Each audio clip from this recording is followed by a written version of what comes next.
What's up, y'all? You want to add a musical to your fall theater lineup? Well, Paramount Theater's new venue in downtown Aurora has you covered with Million Dollar Quartet.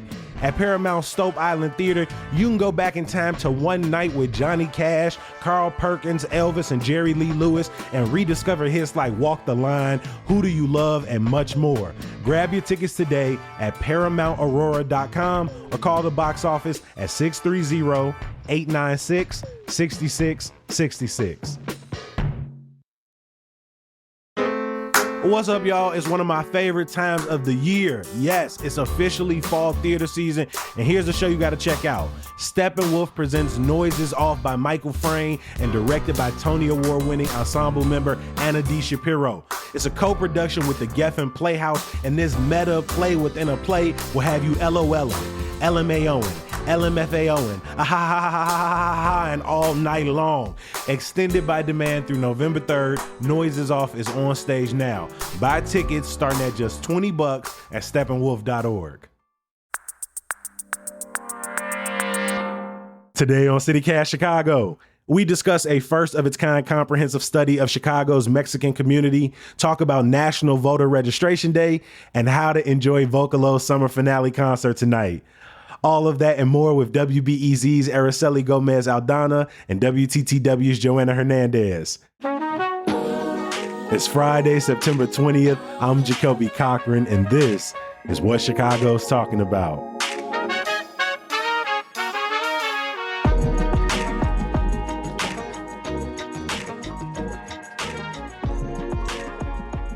Morning, my friends. How y'all feeling today? Joanna, good to have you back. Good morning. Thank you for having me. Always a pleasure. I am doing good today. And Araceli, welcome back for the first time since you got back from your fellowship out at Stanford. Yes, I am so happy to see you both. I'm so happy to be back in Chicago. Yeah, it's been great. Wow, that's amazing. Hey, we are glad to have you back. We're glad to have both of y'all here. And we want to say thank you to everybody who's listening. If you've been riding with us any amount of time over the last 3 years and 800 plus episodes, these voices should be familiar to you, hopefully. And we welcome you back. And if you are new, thank you for joining us here at our little slice of the podcast universe, where every day we show why we are the #1 daily podcast in the city. Every Monday through Friday, we are getting into the stories that are happening across this place we love. And I mean, we really getting in there, y'all. This week alone, we have talked about the closure of Chicago's largest Greyhound terminal.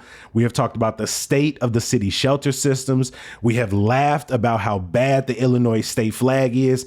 And we gave you a rundown of some of the best festivals happening this weekend. And every Friday, we bring in these dope-ass Chicagoans to discuss some of the stories happening in their worlds this week. But before we look back, I want to look forward with y'all. This week was Mid-Autumn Week. It's been Moon Festival Week. The fall equinox is Sunday. So I want to know, what are you looking forward to this autumn? Araceli, I'm going to start with you. What you looking forward to this fall? So first of all, I wanted just to make sure everybody understands that to me, September is still very much a summer month. I know this is controversial. As an adult, you know, when you don't have to go back to school, I don't have kids that go back to school or anything, it's the best time to go outside, to be at the beach, to go to the museums. So now that it's literally the last Friday of summer, I'm a little sad, but I am kind of excited for like the fall. I feel like always brings like really cool fashion, really cool like movies that are coming out, shows that are coming out. You know what I mean? Like I really am just looking forward to just being able to be inside a little bit, watch something, get lost in a movie and enjoy that. That's going to be fun. No, big facts. When you said shows coming back, I immediately thought Abbott Elementary. I love it. I love it. I love that show. I can't wait for that to drop in a couple of weeks. Yeah. And the fashion. Yes. We could talk about that all day. I'm crew necked up today. Ooh, and I'm loving it. The colors, the textures, it's just the boots. Oh my God. Come on. I'm ready for that nice, pumpkin spice. You ready for fall vibes? I love getting out of Chicago and my dad used to take us like an hour away and he would always get like the massive pumpkins and put them in front of the house. So I am ready to decorate. You a carver? I'm not a carver, but I'll paint a pumpkin. Okay. Yeah, it's so messy. I've done both once, and yes, painting is the way to go. I ain't opening, cleaning out, gutting no more. I'm good on that one time, and I'm good on that. Me last weekend, I went out on a hike at Palos Park Woods and McClary Spring Woods, and between the tree coverage, the breeze, it was so nice. I mean, I love a good long walk in the summer, but let's be real, it's so much more brutal than in the fall to go outside and walk for an hour, 2 hours, 3 hours at a time. And so we always got some best fall hikes, some best fall road trips for people who are listening. All you got to do is go to chicago.citycast.fm and you'll find them. And as we enter into this next season, we're going to be bringing you some of the best fall treats. We got a whole plan for you. Just stick around, bookmark the website, be back for the podcast every day. Like I said earlier, every Friday, we like to bring in our friends to look back on some of the big stories happening in their world, some of the stories that we think deserve some more attention. And like always, we're going to give you the good news before we get out of here. As hundreds of thousands of people continue to celebrate Mexican Independence Day this week, a new report was just released from UIC Great Cities Institute titled Fuerza Mexicana, the Past, Present, and Power of Mexicans in Chicagoland. Joanne, as I said up top, this has been called a first of its kind comprehensive study of Chicago's Mexican community. Can you talk us through some of their findings and the significance of this report, especially this week of celebration? So like you mentioned, this report was spearheaded by UIC, but there was a whole bunch of other organizations like Latinos Progresando, Airy Neighborhood House, among other ones. And this really is supposed to, it's a call of action.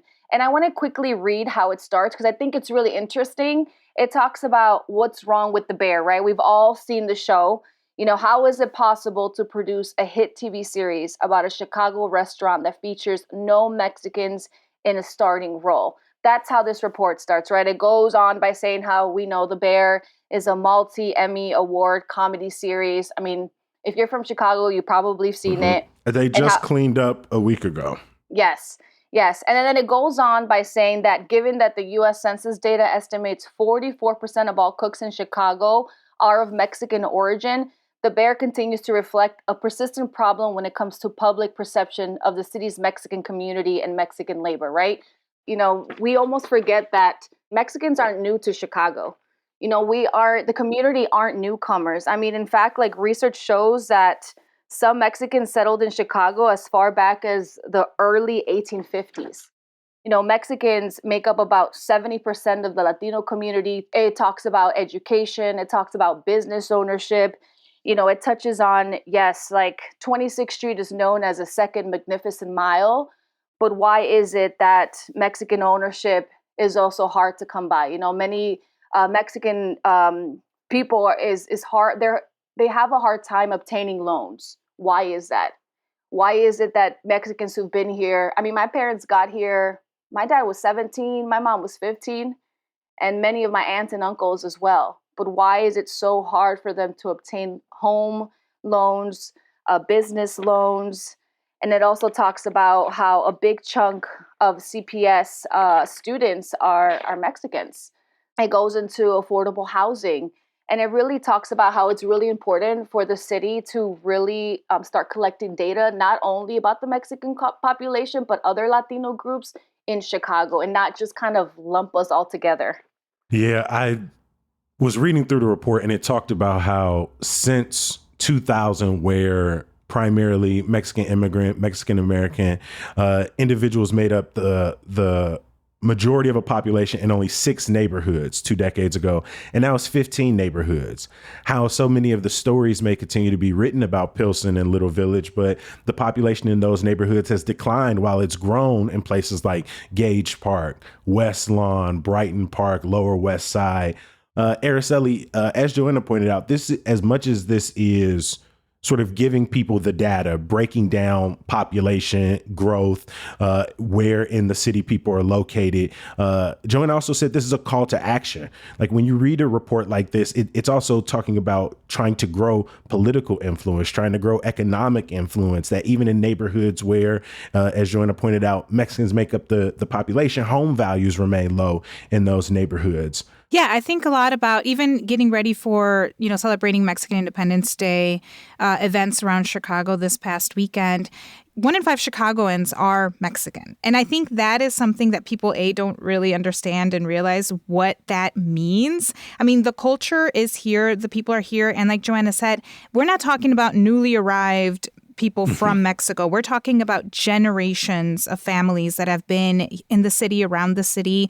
My grandparents that came, to the city, because it's been so long, because of all of the generations that have been here, there is a lot of movement. Especially, we've seen a lot of housing prices going up in places like Pilsen, and that is really pushing people out. And I think that recognizing, and the report recognizing that there needs to be some policies and some initiatives to kind of get people more active in politics, more active in education. If we look at all the older people in the city, how many represent their constituents, right? And I think that's something that we have to kind of, as journalists, kind of think about and moving these stories forward. What do we do with this information? I was going to ask that, Joanna, what do you want to see decision makers do with this data moving forward? So it's more than a symbolic report. When I was reading through this, and there were some parts that I got emotional because I remember what it was like for like my family members and people from my community. So I really do hope they take in consideration, especially bringing forth new initiative for businesses. I mean, if you go to restaurants, it's no surprise that you'll see a Mexican behind that restaurant cooking all types of foods. So I really hope that there is some big initiative that helps them, even when they don't have necessarily their citizenship. I mean, I have aunts who've been here for 40 years and they still don't have their citizenship, but they contribute to Chicago. So I really hope that, they really listen to these policy recommendations and make a difference.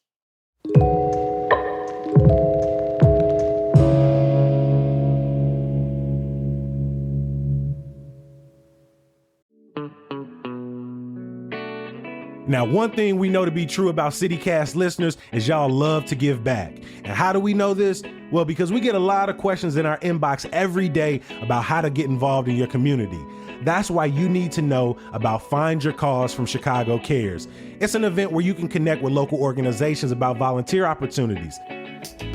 Chicago Cares is the city's leading volunteer organization. And at Find Your Cause, you can learn about the work that grassroots orgs are doing on the south, west, and northwest sides. Whether you got special skills to donate, you're interested in serving on a board, or you're just looking for some hands-on way to get involved, you could probably find it at Find Your Cause. Plus, you might be able to grab a treat from Ida's Artisan Ice Cream or get a little history lesson from Chicago's one and only Sherman Dilla Thomas. This event is happening September 20th from 6 to 8 p.m. at the Discover Shine Bright Community Center in Chatham. Visit chicagocares.org to register now.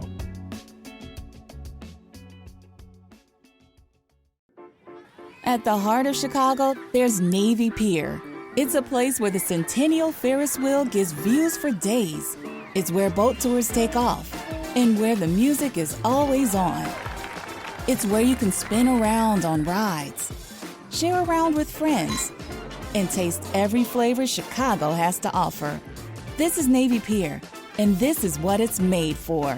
Plan your visit at NavyPier.org. I want to move to a story, Araceli, that you sent me earlier from one of your colleagues, because as I listened through a lot of the problems that Chicago's Mexican community, Chicago's larger Latino community face, these are the exact same problems that Chicago's Black community face in neighborhoods across the city of Chicago. But largely you've seen in the media, particularly on social media, particularly on the blog sites, particularly on the national grab headlines, is that they focus on the division that has come out of the feeling of resource scarcity across these neighborhoods, but not much attention has been paid to the organizers, the people trying to cut through that noise to find the commonality and the common ground. But especially as we think about individuals who are recently arriving to Chicago, many of them have been from Venezuela, of course, we know. Yeah, and I think that this is something where, like, again, I'm saying, like, maybe we need to reflect a little bit on the journalism and the storytelling that we're doing.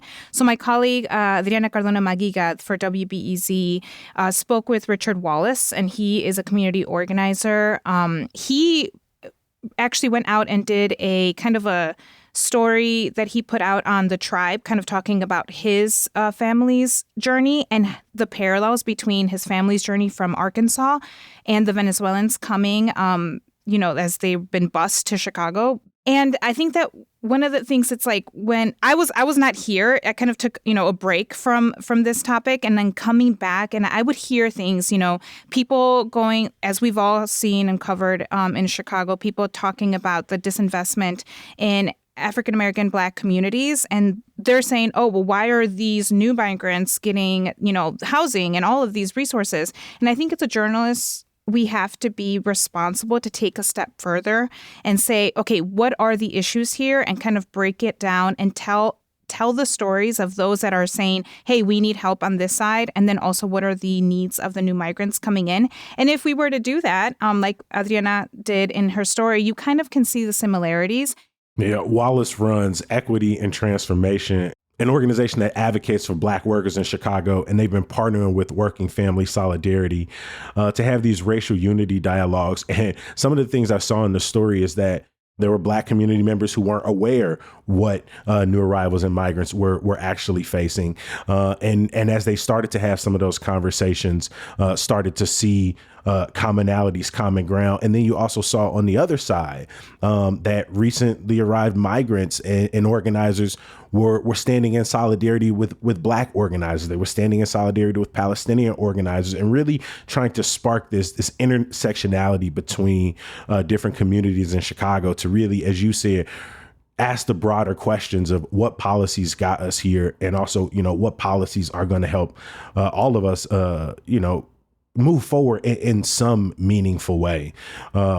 Joanna, when we talk about progress, though, what that means, depending on who you're asking, you can get a completely different answer. And a story you've been covering in Little Village is, once again, this sort of telltale sign of who is progress for, because when a new Starbucks comes to a neighborhood, some people say, well, that represents a growth in value in a neighborhood, or for others, it represents a forthcoming gentrification and a wave of displacement. We covered that in our episode on Wednesday. What have you been hearing from people as you follow this story? The little discount mall was sold to the developer Novak Construction, right? And it's really interesting to see that they decided to put a Starbucks there. And I talk often to Baltasar Enriquez. He is the president of the Little Village Community Council, and he does a lot of work in Little Village. And his perspective really is like, here, once again, a big developers coming in and not listening to the community. Look, the Discount Mall Plaza needed renovations. And if you've gone by there, I mean, it looks better, right? But the people in the area, they were okay with the coffee shop, but they were hoping for a local business. I mean, I've seen pictures all week of the parade going down 26th Street, the Little Village Arch recently renovated. And now in future pictures, you'll see that tucked little Starbucks close by, depending on your angle. In our conversation this week, Lauda from the Tribune said, people have started to see this coming long before, the news with the discount mall, and long before the Starbucks footprint. One story I wanted to talk about that we weren't able to get to earlier this week was National Voter Registration Day. It was Tuesday this week. And Araceli, we're about 45 days out from the election. Wow. Right. That's my exact thought as well. This will be the 6th election we've covered on the podcast in just our 3 years. What did we learn from this Voter Registration Day? Well, I mean, it was kind of exciting to see the people that were out. I went to an event at Daly Plaza. So we had the Cook County there. We had Chicago Board of Elections commissioners there, just asking people, have you registered to vote? Have you registered to vote? A lot of people, it's I love seeing it. They're like, am I registered to vote? What do I need to do? And so then getting them registered there on the spot was great. And just a lot of diverse voices that I got to speak to. People that are, very much know who they're voting for. People who are like, what are my other options? I talked to somebody about the Green Party, things like that. But one of the things that really stood out for me was the somebody with the Chicago Board of Elections commissioner I spoke to said that since June 1st, the office has recorded over 37,000 new registrations. And what he pointed out was that a lot of those registrations are women under the age of 35, a very strong registration surge from 18-year-olds and 19-year-olds. I just remind people, like, there's still time to kind of register to vote. There are some deadlines that are coming up. But the cool thing, Jacoby, about Illinois is that if you have not registered to vote and you want to vote, you can go to any early voting location, register to vote right then and there. And if you're down to the wire the day of the election on November 5th, go to any polling place and you can, a precinct polling location, and you can register to vote and then vote. For the procrastinators, there's an option, but I think maybe we should do it before then. I'm pretty sure I had to do same day registration. Oh my goodness. Procrastinator. Deadline. Because I hadn't re-registered for my address. I just assumed that things were good, but... Jacoby, I'm with you. That happened to me too. But, the bright side, I still, I still waited in line to vote. Yeah. And to register there. Some other key dates, because though we're 45 days out or over 40 days out from Election Day, early voting starts October 3rd downtown at the downtown super site at 191 North Clark, and that goes through Election Day. Ward early voting starts October 21st and goes through November 5th. And if you want to request a mail-in ballot, your last day is October 31st, and those should already start arriving for people who registered later this month. Another cool thing is there's also, for people that need, just like English is not their first language, there are over 12 languages that you can request a ballot in. And if you do it online, that's, easy. You can pick your language, or you can request a ballot in your preferred language, which I think is really great that they do that. And I'm a big like I tell everybody, if you could do it early, just do it early. The day of kind of gets a little messy, and like you don't want to wait in lines. But yeah. Everybody do you, but... Everybody do you, but... Maybe early's better. The one thing I know, even if I don't register, or even when I do register to vote early, I've almost never voted before Election Day. Interesting. I almost always vote day of, just because my library is almost always empty, and so I just go in the day of and just knock it out. You have your routine. You make it a moment. Yeah. I have a new polling place now, so I might have to scope it out early and go sooner. But hey, it'll be what it'll be.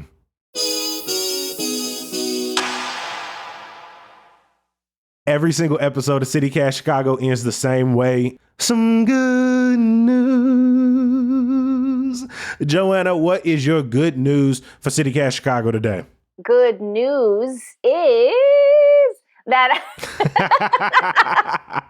I never hit the note on the ears. I was trying to be a little different, I am looking forward to going to World Dumpling Fest. I've never gone, and I love dumplings.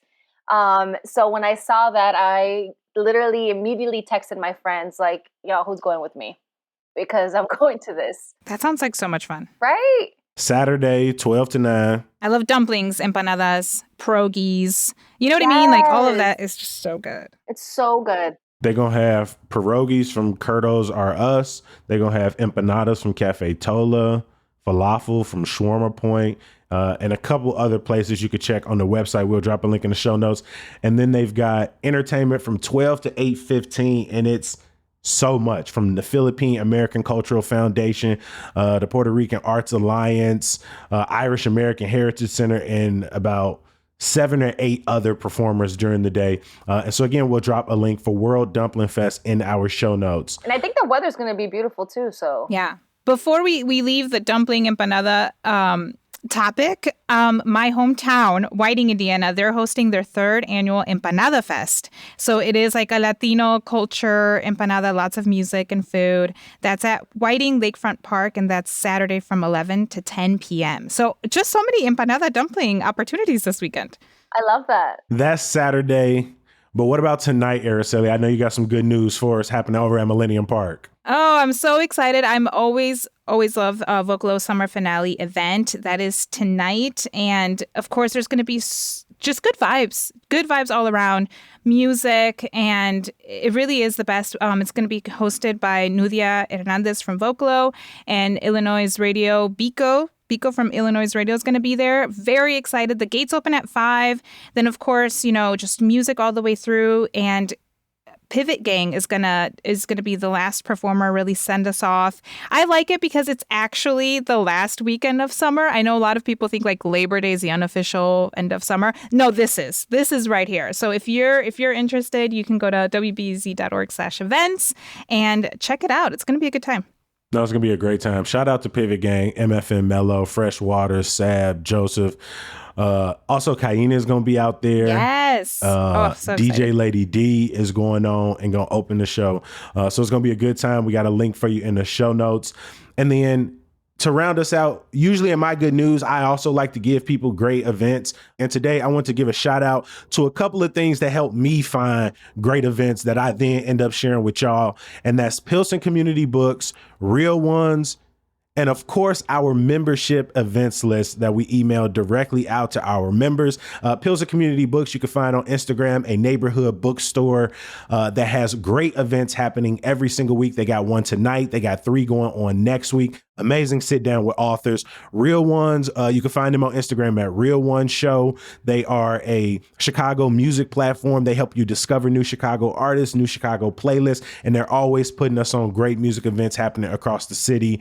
And then, of course, our membership events list. There's one way for you to get it, and that's to sign up to become a member of CityCast Chicago at membership.citycast.fm. Not only do you get to support your favorite podcast in the city, as I said up top, the #1 daily news podcast in the city, but you also get great perks like ad-free listening and this special events email that we're going to send directly to your inbox, as curated by our Hey Chicago newsletter editor, Sydney Madden. I am so happy to have had both of you on the podcast today. Shout out again to WBEZ's Araceli Gomez Aldana. Araceli, always a good time. Always so nice to talk to you guys. And to WTTW's Joanna Hernandez, it is a pleasure, my friend. Thank you for stopping by. Thank you, my friend. Thank you for having me back on. It was so fun. Before we let you go, I got to give a huge shout out to the people who make CityCast Chicago and Hey Chicago possible. Our executive producer is Simone Aliseya. Our producer is Michelle Navarro. Our Hey Chicago newsletter editor is Sydney Madden. I want to show some love to everybody back at headquarters and all of the teams at all of the other CityCast cities. I'm constantly listening to y'all podcasts as well and picking up on new things to do. The music we all love listening to is from Sam Thousand, All the Kimonos, and Mark Greenberg from the Mayfair Workshop. And hey, if you enjoy the podcast, whether this is your first episode or like your 150th episode, please share us with your friends and family. Leave us a review wherever you listen. Again, subscribe to our Hey Chicago newsletter and be back here bright and early on Monday. We're going to talk to you then. Peace.